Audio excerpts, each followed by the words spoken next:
Very good afternoon seventh class बच्चों। प्यारे बच्चों, अज असी पंजाबी पाठ पुस्तक का पाठ एक नई रीसा मेरी देश दिया कविता की रिविजन करांगे। बच्चों, तुसी सारे बच्चे अपनी पंजाबी पाठ पुस्तक का पाठ एक नई रीसा मेरे देश दिया कविता नू निकालो। प्यारे बच्चों, इस कविता विच कवि ने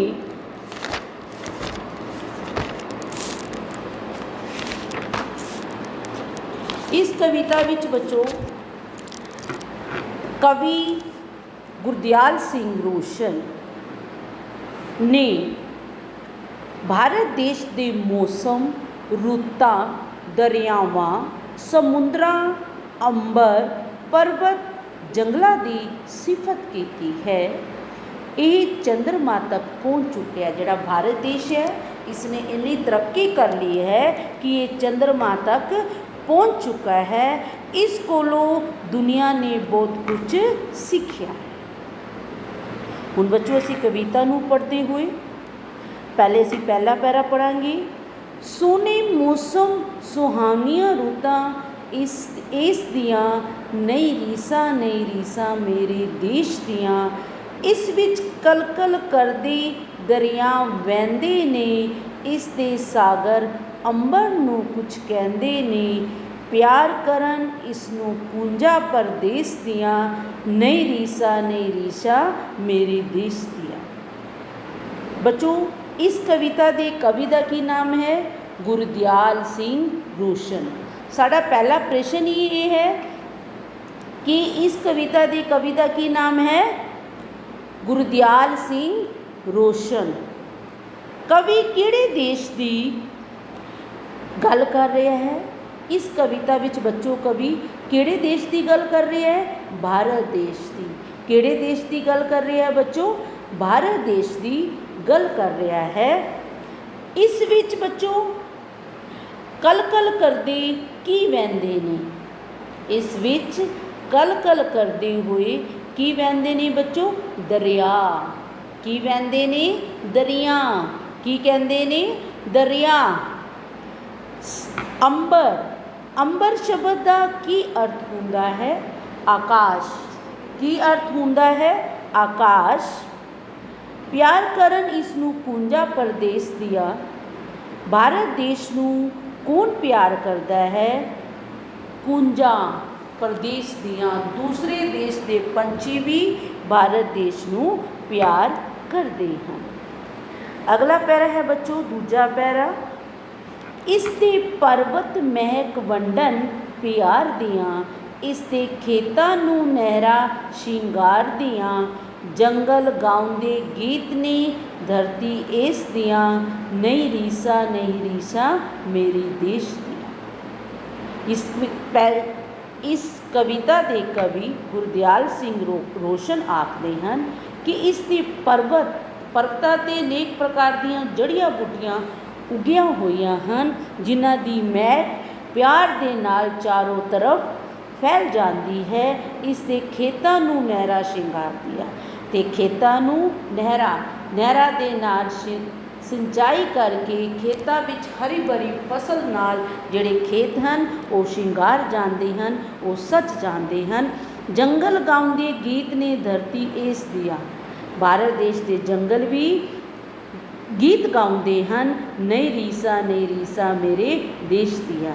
मेरे देश की कोई भी रीस नहीं कर सकता। अगला प्रश्न है बच्चों, इस दे पर्वत किहड़ी महक वंडदे हैं? प्यार दी। इस दे पर्वत किहड़ी महक वंडदे हैं बच्चों? प्यार दी। इस दे खेतां नूं कौन शिंगारदा है? नहरां। दूजा प्रश्न की है? इस दे खेतां नूं कौन शिंगारदा है? नहरां शिंगारदियां हैं। कौन गीत गाउंदा है? जंगल। कौन गीत गाउंदा है? जंगल। इस देश के जंगल की गाउंदे हैं बच्चों? गीत गाउंदे हैं। की गाउंदे हैं? गीत गाउंदे हैं। मेरे देश की कोई की नहीं कर सकता रीस। मेरे देश की कोई की नहीं कर सकता रीस। रीस की होंदा बच्चों नकल। बच्चों जिवें दूजा पैरा है इसके एक दो प्रश्न मैं होर भी बोले ने तो कोई गल नहीं, पैरे दे विचों ही प्रश्न होना चाहिए है, पैरे दे विचों ही उत्तर होना चाहिए है, तो तुसी अपनी समझ के नाल होर भी प्रश्न उत्तर बना सकते। हुण बच्चों है तीजा पैरा, इसने जीना दुनिया ताई सिखाया है, इसनू जाके चंद नू भी हथ लाया है, हुण ना गल्लां रहियां बाल वरेस दियां, नहीं रीसा मेरे देश दियां। इसने जीना, इस कविता के कवि गुरदियाल सिंह रोशन आखदा है कि भारत देश के लोगों ने संसार नू जीना सिखाया है। किस तरह जीना है, ये भारत देश के लोगों ने सिखाया है।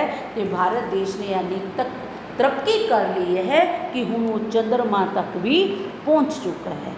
हुण ना गल्लां रहियां बाल वरेस दियां, हुण ये बचपन दियां गल्लां नहीं हैं, बाल वरेस दियां अर्थात हुण भारत देश ने बड़ी तरक्की कर ली है। जो भारत देश आज़ाद होया सी उस समय भारत देश में कई कमियां सन, पर अज भारत देश ने तरक्की कर ली है तो हुण मेरे भारत देश की कोई भी नकल नहीं कर सकता।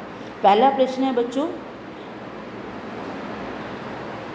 मेरे कवि पहला प्रश्न है, दुनिया नू जीना किसने सिखाया है। दुनिया नू जीना किसने सिखाया है, भारत देश के लोगों ने। किसने सिखाया है, भारत देश के लोगों ने। दूजा प्रश्न, मेरे देशवासियों की पहुँच कित्थे तक हो गई है। मेरे देशवासियों की पहुँच बच्चों कित्थे तक हो गई है, चंद्रमा तक। कित्थे तक हो गई है, चंद्रमा तक। बाल वरेस दियां गल्लां दा की अर्थ है बच्चों, बचपन दियां गल्लां। बाल वरेस दियां गल्लां दा की अर्थ है, बचपन दियां गल्लां। अगला प्रश्न है बच्चों, इस कविता के कवि का की नाम है, गुरदियाल सिंह रोशन। की नाम है, गुरदियाल सिंह रोशन।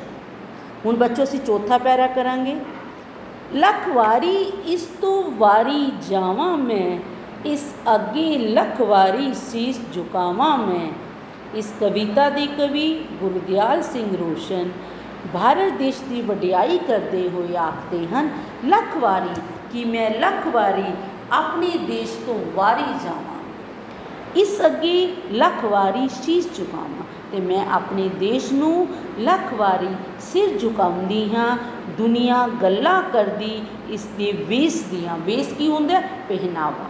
भारत देश के लोगों का पहनावा बड़ा सादा अते सधारण है, इस करके भारत देश के पहनावे दियां गल्लां पूरा संसार करता है।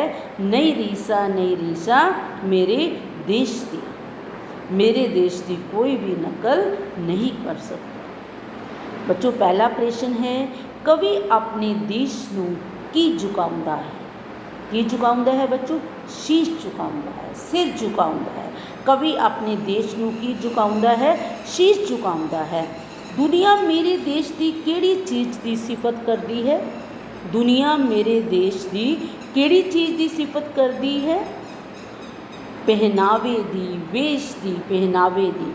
किसकी सिफत करती है, पहनावे दी। तीजा प्रश्न है बच्चों, मेरे देश की कोई की नहीं कर सकता, रीस नहीं कर सकता, नकल नहीं कर सकता। की नहीं कर सकता, नकल नहीं कर सकता। अगला प्रश्न है बच्चों, कवि लख वरी किस तो वारी जांदा है। कवि लख वरी किस तो वारी जांदा आखदा है। किस तो वारी जांदा आखदा है, अपने भारत देश तो। किस तो वारी जांदा आखदा है बच्चों, अपने भारत देश तो। बच्चों ये साडे भारत देश की पर्वत, रुख, पेड़ पौधे, हरियाली हर तरफ, चारों तरफ पर्वत, वन, जंगल सब कुछ जोड़े भारत देश के हैं, ये भारत देश की वडियाई करते हैं। आई होप बच्चों तुहानू सब बच्चों नू ये जिहड़ा पाठ है, इसकी जिहड़ी पाठ एक कविता असी इसनू रिवाइज किया। आई थिंक तुहानू सब बच्चों नू समझ आ गया होना है। बच्चों कुछ ਅਸੀਂ ਆਪਣੇ ਭਾਰਤ ਦੇਸ਼ ਦੇ ਬਾਰੇ ਕੁਝ ਹੋਰ ਵੀ ਗੱਲਾਂ ਕਰਨੀਆਂ। ਸਾਡੇ ਭਾਰਤ ਦੇਸ਼ ਦੇ ਬੱਚੋ ਕਿੰਨੇ ਰਾਜਾਂ ਹਨ? 29। ਕਿੰਨੇ ਹਨ? 29। ਕਿੰਨੇ ਕੇਂਦਰ ਸ਼ਾਸਿਤ ਪ੍ਰਦੇਸ਼ ਹਨ? 7। ਕਿੰਨੇ ਹਨ? 7। ਭਾਰਤ ਦੀ ਰਾਜਧਾਨੀ ਕਿਹੜੀ ਹੈ? ਦਿੱਲੀ। ਕਿੱਥੇ ਦੀ ਹੈ? ਦਿੱਲੀ। ਤੇ ਸਾਡੇ ਭਾਰਤ ਦੀ ਰਾਸ਼ਟਰ ਭਾਸ਼ਾ ਕਿਹੜੀ ਹੈ? ਹਿੰਦੀ। ਸਾਡੇ ਭਾਰਤ ਦੇਸ਼ ਦੀ ਰਾਸ਼ਟਰ ਭਾਸ਼ਾ ਕਿਹੜੀ ਹੈ ਬੱਚੋ? ਹਿੰਦੀ। तो बच्चों अज असी पाठ 1 नहीं रीसा मेरे देश कविता नूं रिवाइज़ किया। आई होप तुहानूं सब बच्चों नूं ये कविता चंगी तरह समझ आ